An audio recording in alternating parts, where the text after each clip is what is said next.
Hello student, welcome to the accountancy guru. आप लोगों को फिर से हम आप लोगों को नई टॉपिक पढ़ाने जा रहे हैं। काफ़ी ज़्यादा बच्चों का रिक्वायरमेंट था कि सर बीकॉम जो फर्स्ट सेमेस्टर का है स्टैटिस्टिक का कुछ ऐसा की पॉइंट लेकर आइए जो हम लोगों के एग्जामिनेशन में वो रिलेवेंट टॉपिक हो, और वो टॉपिक लेकर आइए जो हम लोगों के सिलेबस में हो, और की पॉइंट जो है इम्पॉर्टेंट हम आप लोगों को बताने जा रहे हैं। बहुत ज़्यादा इस पे एक्सप्लेन करने का टाइम तो नहीं है। हम काफ़ी आप लोगों से फिर ये कह रहे हैं कि आप लोग नए चैनल पे हैं तो सब्सक्राइब करें, ज़्यादा से ज़्यादा अपने दोस्तों के पास शेयर करें, क्योंकि इस पे जो है स्टैटिस्टिक का एक वीडियो तो अभी देख रहे हैं रिस्पांस अच्छा होने पर, इस कल तक शाम तक सारे वीडियो क्या हो जाएंगे स्टैटिस्टिक का हम थ्योरी की बात कर रहे हैं अपलोड कर देंगे। अगर आप लोगों की इच्छा रहेगा तो न्यूमेरिकल भी इस पर जल्द से जल्द काम किया जाएगा। तो इस पे जो दीनदयाल उपाध्याय का जो आप लोगों का यूनिवर्सिटी का फर्स्ट सेमेस्टर का पेपर होने वाला है, उसी के बेसिस पे हम वीडियो अपलोड करेंगे, ताकि आप लोगों का कल तक या 1-2 दिन तक आप लोगों को सारी वीडियो अवेलेबल हो जाए। ऐसे ही जैसे हम बताने जा रहे हैं की पॉइंट के बेसिस पे सारी वीडियो आएंगे। तो फिर आप लोग देखिए यहाँ पर की पॉइंट जो है आप लोगों के लिए काफ़ी ज़्यादा इम्पॉर्टेंट क्वेश्चन तैयार किए हुए हैं, जो इसके बेसिस पे आप लोग तैयार करेंगे और इसी की तरह आप लोग सारी क्वेश्चन को मेंटेन भी करेंगे। तो यहाँ पर देखिए जैसे इंडिया में स्टैटिस्टिक कैसे आया, डेवलप कैसे आया, इस चीज़ की हम इस वीडियो में आज टॉपिक एक्सप्लेन करने वाले हैं। तो यहाँ पर देखिए बिजनेस स्टैटिस्टिक है, सेमेस्टर 1 है। हम बात कर रहे हैं दीनदयाल उपाध्याय की बात कर रहे हैं, डीडीयू जो आप लोगों को एमसीक्यू और सब्जेक्टिव पेपर होने वाले हैं, इसकी बात कर रहे हैं। तो यहाँ पे देखिए आप लोगों को दिखाई दे रहा है 2 साइड बनाए हुए हैं। फर्स्ट वाला जो है जो भी है प्री इंडिपेंडेंस पीरियड का है और पोस्ट इंडिपेंडेंस पीरियड का है। प्री का मतलब जैसे इंडिपेंडेंस होने से पहले, हमारा देश आज़ाद होने से पहले की हिस्ट्री क्या थी स्टैटिस्टिक का, और उसके बाद आज़ाद होने के बाद क्या हिस्ट्री हुआ। तो ये चीज़ें आप लोग ध्यान देंगे। तो पहला जो लिखे हैं not large development of statistic field like unplan and unsystematic, यानी हमारा देश आज़ाद होने से पहले हमारे स्टैटिस्टिक फील्ड में बहुत ज़्यादा डेवलप नहीं था, बहुत ज़्यादा क्या थोड़ा बहुत था, मतलब जैसा चाहिए वैसा डेवलप नहीं था। जो भी सिस्टम था अनप्लान था और उसके बाद अनसिस्टमेटिक था।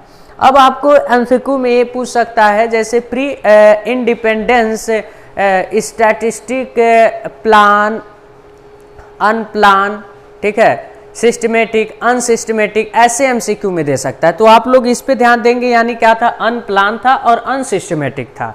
और दूसरा जो है द फर्स्ट स्टैटिकल डेवलपमेंट कब हुआ, स्टैटिकल कमेटी के नाम से कब हुआ, 1862 में हुआ। अब देखिए यहाँ पे ईयर को काफ़ी ज़्यादा हम फोकस किए हैं और हाईलाइट उसी को किए हैं, क्योंकि बच्चे ईयर वाइज क्वेश्चन को सब सेलेक्ट नहीं कर पाते हैं कि कौन सी चीज़ें क्या पूछ सकता है। उन सारी चीज़ों को हम देखते हुए बहुत इजी फॉर्म में बता रहे हैं। तो यानी अगर यहाँ पर इस टाइप का एमसीक्यू बन सकता है, कैसे बन सकता है कि जैसे स्टैटिकल कमेटी कब इस्टेब्लिश हुआ, आपको 4 ऑप्शन दे देगा, 1862, 1865, 1863 दे देगा, नन ऑफ दिस। तो आप लोग क्या लगाएंगे, 1863 लगाएंगे। तो ऐसे काफ़ी ज़्यादा चांसेस है आने का, क्योंकि चैप्टर नंबर 1 से ऐसे ही क्वेश्चन पूछे जाते हैं। फिर इसके बाद दूसरा जो है publication of statistical abstract for British in India कब आया था, 1981 में। यानी स्टैटिकल एब्स्ट्रैक्ट फॉर ब्रिटिश कब स्टैब्लिश हुआ था, 1881 में हुआ था। कब हुआ था, 1881 में हुआ था। ये चीज़ें आप लोग याद रखिएगा। ये सब एमसीक्यू के बेसिस पे तैयार किया गया हुआ है क्वेश्चन, तो आप लोग इसी के बेस पे तैयार करेंगे। फिर इसके बाद का फर्स्ट पॉपुलेशन सेंसस सेटअप कब हुआ था, फर्स्ट पॉपुलेशन जो है सेंसस सेटअप कब हुआ था, 1881 में सेटअप हुआ था। फिर इसके बाद एग्रीकल्चरल डिपार्टमेंट सेटअप कब हुआ था, यानी एग्रीकल्चरल डिपार्टमेंट कब सेटअप हुआ था, 1881 में हुआ था। और उसके बाद agricultural statistical of British setup कब हुआ था, 1886 में हुआ था। आप लोग जानते हैं हमारा देश जो है सबसे ज़्यादा एग्रीकल्चरल पर ही काम करता है, इसीलिए स्टैटिकल जो भी सेंसस एंड चीज़ें डेटा को कलेक्ट किया गया एग्रीकल्चरल को प्रायोरिटी देते हुए किया गया है। तो ये चीज़ें आप लोग इम्पॉर्टेंट है, ईयर जरूर याद रखेंगे। और फिर इसके बाद इकोनॉमी इंक्वायरी कमेटी सेटअप कब हुआ था? 1925 में हुआ था। और बाउले रॉबर्टसन कमेटी सेटअप कब हुआ था? 1934 में हुआ था। और उसके बाद इंटर डिपार्टमेंटल कमेटी सेटअप कब हुआ था? ये सेंट्रल गवर्नमेंट के द्वारा सेटअप किया गया था। वो भी कब किया गया था? 1939 में। यानी अब ये पूछ सकता है इंटर डिपार्टमेंटल कमेटी किसके द्वारा सेटअप किया गया था? Central government, state government, A and B, none of this. तो आप लोग क्या एमसीक्यू में लगाएंगे? सेंट्रल गवर्नमेंट लगाएंगे। और एक कब सेटअप हुआ था? 1939 में सेटअप हुआ था। तो ये तो हमारा जो भी चीजें था, मैटर था, यानी प्री इंडिपेंडेंस से पहले का था। और आफ्टर में यानी जब हम लोगों का देश आज़ाद हो गया तो हमारे स्टैटिकल फील्ड पे काफ़ी ज़्यादा काम होने लगा। और तभी से बहुत अच्छे से क्या हो गया? इम्प्रूवमेंट हुआ और सिस्टमेटिक प्लान में काम होने लगा। तो यहाँ पर देखिए पोस्ट इंडिपेंडेंस पीरियड में क्या हुआ था? ओवरऑल जो है statistical field develop and improve with systematic manner after independence period. यानी ओवरऑल जो है सिस्टमेटिक मैनर में और इम्प्रूव डेवलपमेंट जो भी हुआ कब हुआ? आफ्टर इंडिपेंडेंस में हुआ। ठीक है।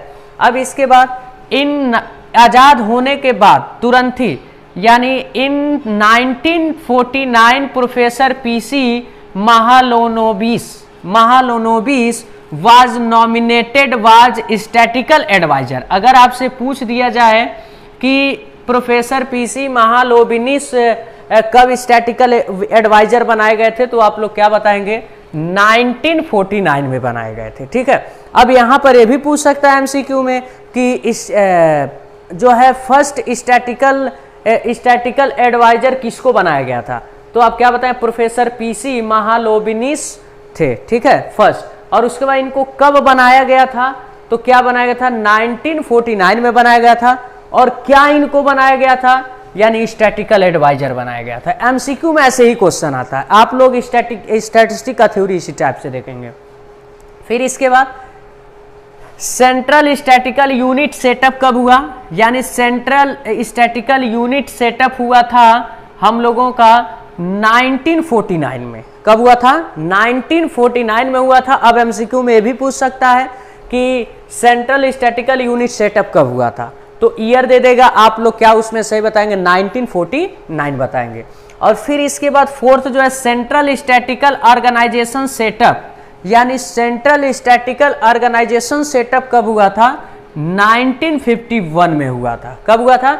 ये जो सेंट्रल स्टैटिकल यूनिट था यही कन्वर्ट किस में हुआ था? सेंट्रल स्टैटिकल ऑर्गेनाइजेशन में। कब कन्वर्ट हुआ था? 1951 में। और सेंट्रल स्टैटिकल यूनिट सेटअप कब हुआ था? 1949 में। और फिर सीएसओ स्टैंड, सीएसओ का मतलब सेंट्रल स्टैटिकल ऑर्गेनाइजेशन होता है। ठीक है। अब इसके बाद central statistical unit converted into central statistical organisation in 1951 में। देखिए यही चीजें बात करें। पहले इसका नाम था ये जो सेंट्रल स्टैटिकल ऑर्गेनाइजेशन का नाम क्या था? Central statistical units. ये सेटअप कब हुआ था? 1949 में। और यही नाम कन्वर्ट हो गया किसमें? सेंट्रल स्टैटिकल ऑर्गेनाइजेशन में। और ये कब कन्वर्ट हुआ था? 1951 में हो गया था। ठीक है। अब NSSO क्या होता है? यानी national sample survey, national sample survey organisation होता है।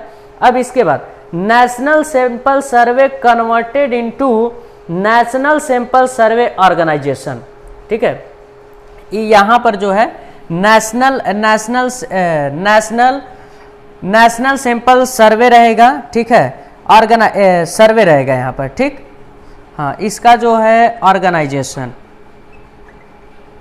हाँ, यहाँ पर जो है NSSO का मतलब stand national sample survey organisation था। नेशनल सैंपल सर्वे पहले इसका नाम रखा गया था नेशनल सैंपल सर्वे, अब उसको किस में कन्वर्ट कर दिया गया है, नेशनल सैंपल सर्वे ऑर्गेनाइजेशन में, और वो भी कब कन्वर्ट किया गया था, 1970 में।